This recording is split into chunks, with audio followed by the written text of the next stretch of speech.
Bonjour et bienvenue sur Radio CSERT, votre rendez-vous quotidien avec l'actualité de la cybersécurité. Je suis Marc-Frédéric Gomez, j'espère que vous allez bien.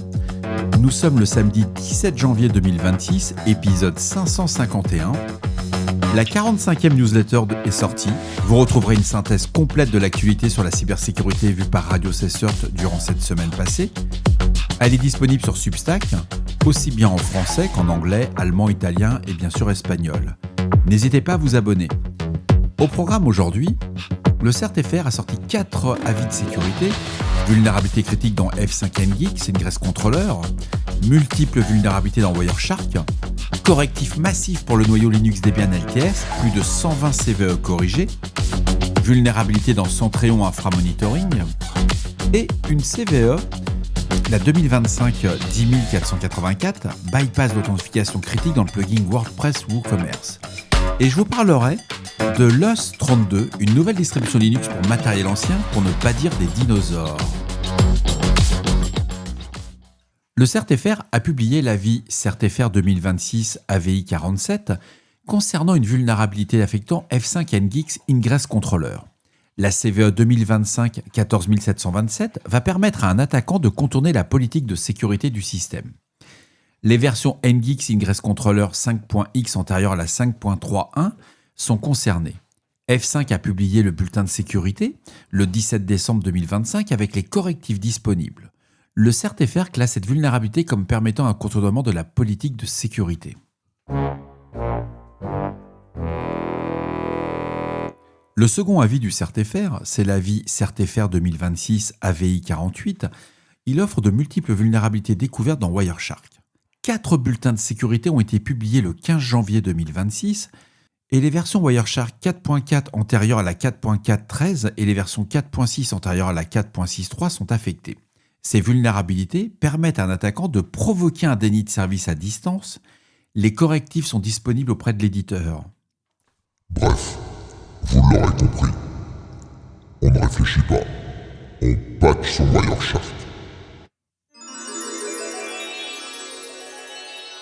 Alors le troisième avis du CERT-FR, c'est l'avis CERT-FR 2026 AVI 57. Ça concerne de multiples vulnérabilités dans le noyau Linux de Debian LTS.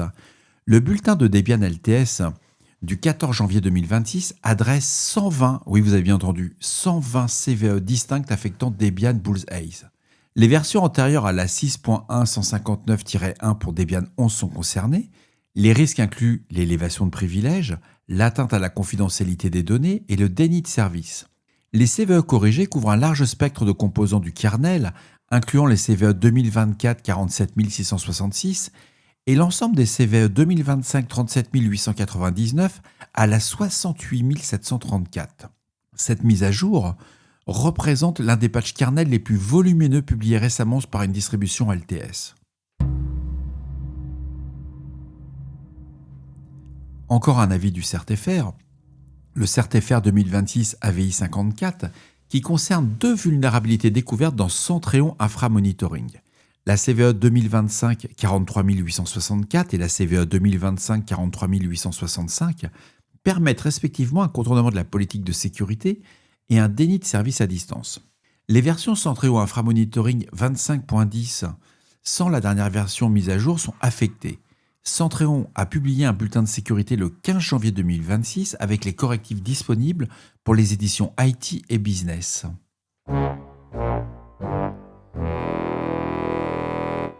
Alors, le projet CVEfeed.io a référencé la CVE 2025 10484, une vulnérabilité d'authentification bypass affectant le plugin WordPress Registration and Login with Mobile Phone Number for WooCommerce.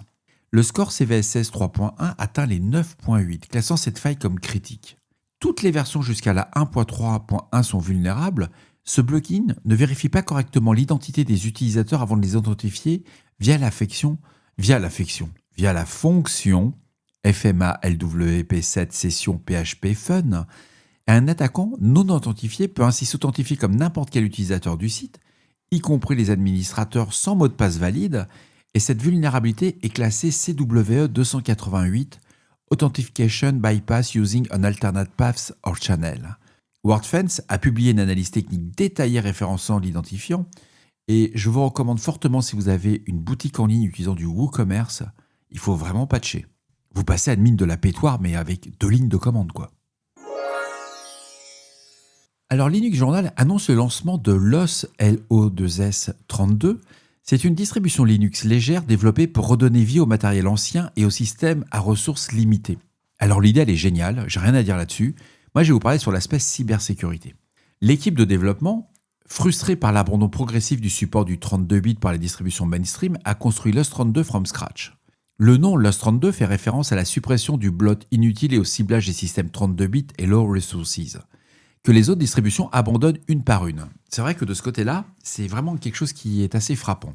La distribution supporte les CPU 32 bits et 64 bits avec un minimum de 512 mégaoctets de RAM et 4 Go d'espace disque. LOS 32 embarque un environnement de bureau customisé basé sur un hybride XFCE et XF Lite offrant une empreinte mémoire extrêmement réduite. L'installateur va utiliser l'interface guidée facilant la migration depuis Windows ou macOS et la roadmap inclut l'amélioration du support des adaptateurs wireless, des optimisations pour le gaming sur du hardware legacy et la localisation multilingue. LOS 32 cible les écoles avec des labos vieillissants, les utilisateurs avec du matériel avec des budgets assez serrés et les makers construisant des systèmes single purpose.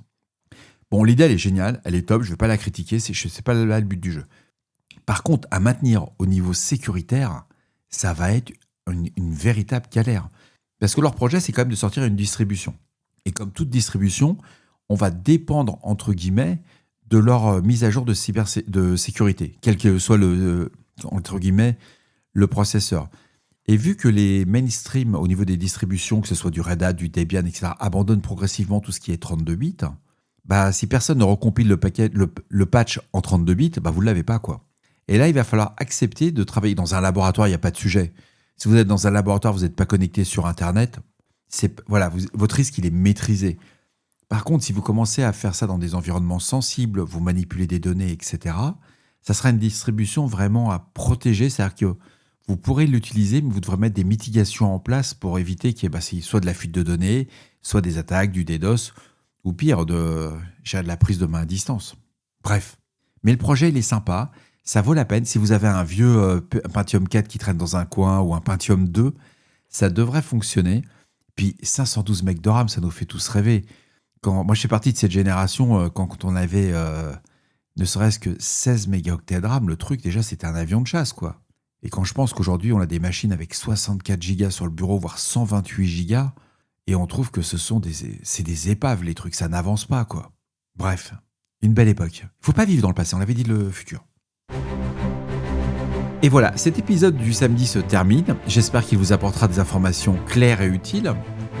N'hésitez pas à me faire vos retours sur le répondeur de Radio Cessert au 07 68 72 20 09 ou par email sur radiocessert@gmail.com. On se retrouve demain pour un nouvel épisode. D'ici là, on ne réfléchit pas, on patch. Je vous embrasse très fort, profitez de ce week-end et si vous êtes d'astreinte ou si vous êtes au boulot, bon courage.